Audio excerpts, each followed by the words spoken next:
Hello and welcome to True Guidance Tarot. I'm Adriana Teodoro-Dier. I'm a spiritual medium and intuitive reader. I have a message today for Libra, and to let you know how this works, I have asked my guides for a message that will be deeply meaningful and helpful for you this week as you navigate your journey.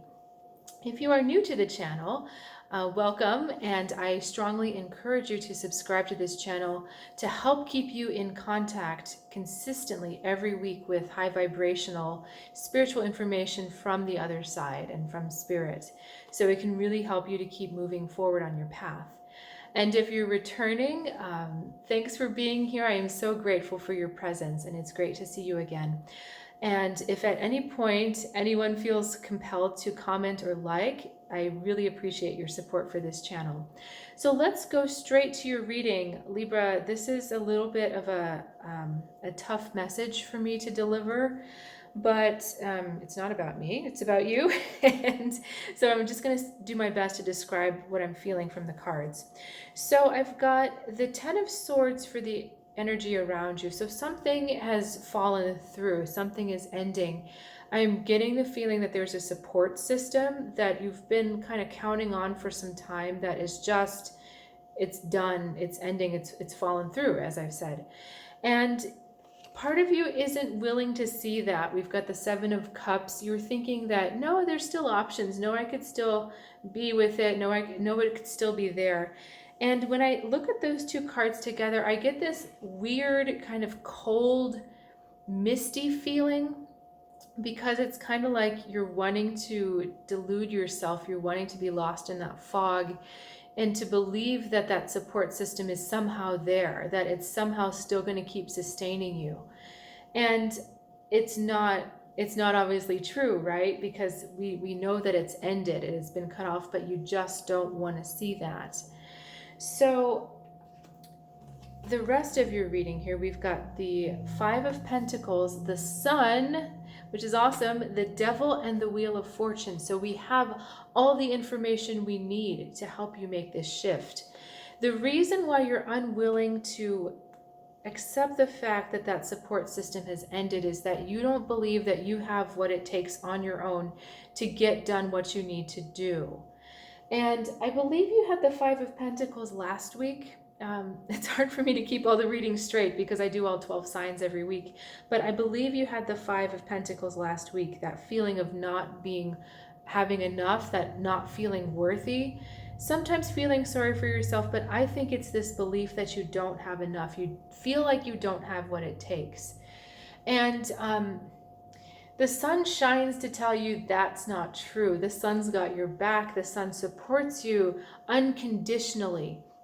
So you're supported from this light, from your guides, from your higher self, and from everybody else who loves you and believes in you, has every confidence in you. The only person that doesn't see it that way is you. And this card, I've talked about this before, so if you're returning, you've seen this energy before. This pentacle here is so beautiful and it's complete, but she doesn't believe it. She refuses to connect herself with it. She refuses to see herself as part of that. So whatever this support was giving you, love, finances, peace of mind, comfort, you're just thinking that it's the outside that gave it to you. And really, this is funny because you had it within you. It's just that the outside made this feel stronger. So how do I explain this to you? It's like you have a little bird that's singing on the inside of you.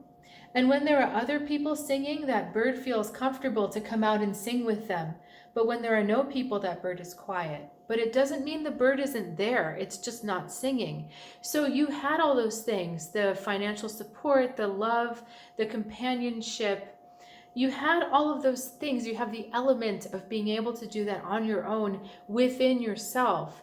They didn't do it for you. They activated the vibration that was already within you that resonated with it. So it's kind of like they showed you what was possible in yourself, but you took it, you identified that with them rather than with you. You didn't think, oh yeah, this is me and they're just heightening it. It was, oh no, they're giving this to me. And for some reason that relationship is needing to end because it's not it's not helping you move forward, because you're crediting other people with something that is yours. You're not seeing your true self. You're not seeing your true potential. So that was this part, but I actually started talking about the concepts with these two cards, the Devil and the Wheel of Fortune. The way out, the way to shift this to your advantage, the way to attract and bring in those things which you think you lost, is to let go of that lie you were telling yourself, to let go of that idea that someone else was giving this to you, that someone else was supporting you, that someone else was literally giving you the ground to stand on. Again, you have to understand that it was already inside of you, all this stuff that you were desiring. The fact that it came out when they encouraged it to come out doesn't negate the fact that it was still within you. So with this card, you see the woman at the bottom, she stays imprisoned. She thinks that the devil has a hold on her, but it's open on both sides. Otherwise, we wouldn't be able to see her. She can get out anytime she wants. You can change this. You can shift your world anytime you want and take control of your destiny, take control of the way that you support yourself in every aspect, financially, emotionally, and mentally. You can do all of that, but you have to get yourself out. You have to cut yourself off from thinking that someone else provides it to you. A lot of cutting. There's chains on this card. There's swords, and swords are a weapon. So a lot of cutting. This is cutting this all off of you so that you can become stronger.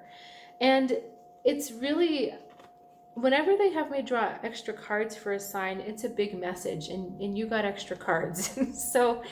So this is really about learning how to generate that self-confidence, that love, that light, all from within. So we have these light cards, these ones, and then we have these darker cards right here. And they're saying you're half and half. You know, it's up to you. Which one are you going to choose?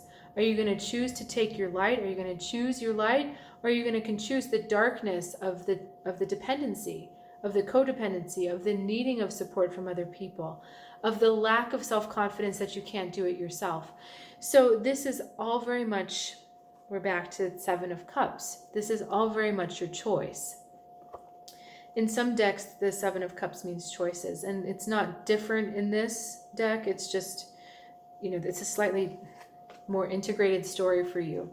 So all of this is your choice. If you're not ready to come out, if you're disagreeing and saying, no, they still did it for me, that's okay.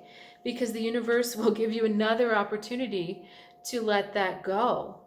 So, but what I'm cautioning you about is the next time this happens, if you ignore this information now and you go on and you get yourself involved in another relationship or another situation that takes care of you rather than you taking care of yourself, the fall is going to be much harder because your soul's trying to get your attention.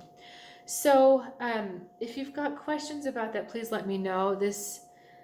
I'm not really getting anything else from these cards, except to say that your life is really in your own hands at this point. It's not so much fate pushing you forward, it's you choosing how you're going to be interacting with fate. And that's a big decision you need to make. So I'm giving you big messages this week, but this is a big opportunity. So again, if you have questions, please reach out. I also invite you to check out my website, trueguidancetarot.com. It's full of really lovely and helpful spiritual offerings, especially for seekers like yourself. And there's classes, there's longer programs, there's one-on-one readings, all sorts of stuff to support your spiritual journey. And I'll look forward to seeing you next week. Have a good one.